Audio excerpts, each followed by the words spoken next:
call him a god-man. Rahim Singh is a self-styled spiritual guru reputed to have 50 million followers in India and around the globe. He's also now a convicted rapist, found guilty in a court in northern India of raping 2 of his followers.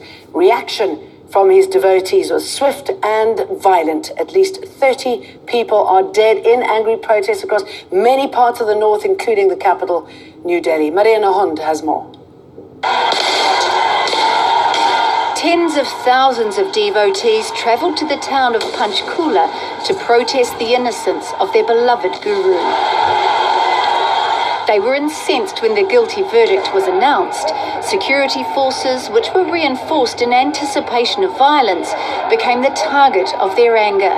Journalists were attacked too.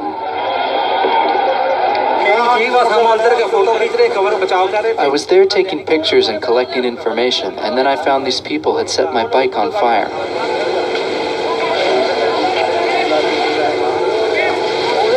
The violence spread to other parts of India, including Sirsa, the Guru's hometown. A train station burned in New Delhi, and in Punjab state, buildings were set on fire. Rahim Singh was found guilty of raping 2 women who were followers of his religious sect. Charges he denied. One of the cases dated back to 1999.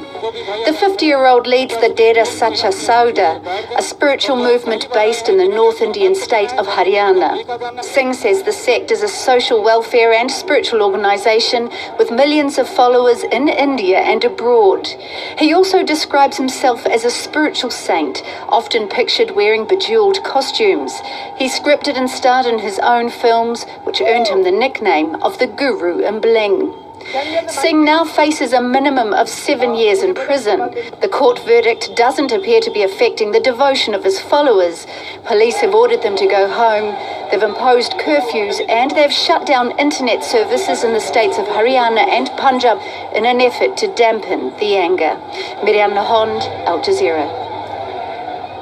Sanjay Kapoor is the editor of Hard News magazine. He joins us from New Delhi. Sanjay Kapoor, must have been pretty frightening watching the violence breaking out after the verdict. And I'm wondering what your response is to the reaction from his supporters and the fact he was found guilty. Absolutely.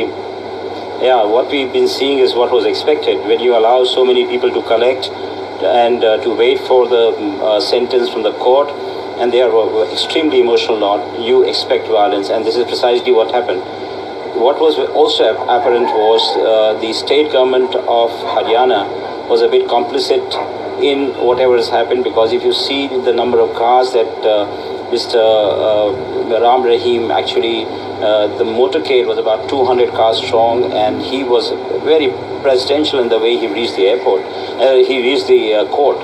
And, but let me just ask you, I mean, why do you think the violence was so...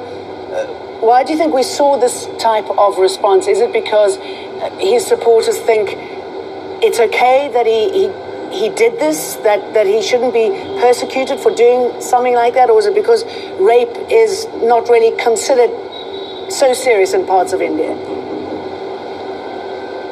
No, that's not the case, because they believe in their guru more than the state. And the state, in a certain way, nobody really takes, gives importance to all the charges that are leveled against people, because they get thrown out from the court or by the court. And that is the reason why most of the supporters, most of his followers were very clear that their so-called God can't do anything wrong.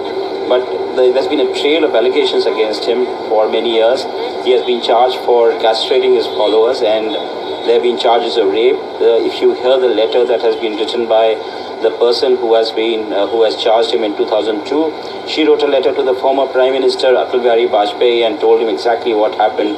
It is really hair-raising, the entire description, the kind of power and the authority that he wielded on his followers, and they realized that there's nothing that she could do. So yeah, I mean, let me ask you about this. Sorry, doing whatever he wanted. If I can jump in here again, this is a tweet from a well-known film director, and he said, as a reminder of the journalist who was shot dead 15 years ago, Ram Chandler Chattarapati, for bringing out allegations of rape against the guru. I mean, this has been going on clearly for a long time. Obviously, nothing proved until now. So is it a case of if you're famous enough, you can get away with this sort of thing?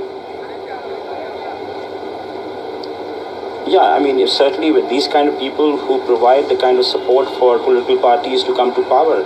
In the last election in 2014 and after that, he has been very clear and candid about the fact that nobody can touch him because he was responsible for providing support to the ruling BJP. And in fact, Prime Minister Narendra Modi during his election campaign and even after that praised Rahim for the work that he was doing and the kind of support that he was extending. So even you take it for granted that nothing will go wrong with you, primarily because you have the powers that be on your right side. So in a certain way, his supporters, and there are a huge lot of them, 50 million of them, and they are, the kind of vote that makes parties win or lose depending on which side they go, then you behave in a certain way, and that is exactly what happened. Well, thank you very much for talking us through it. So this is going to have, I think, yeah, thank you.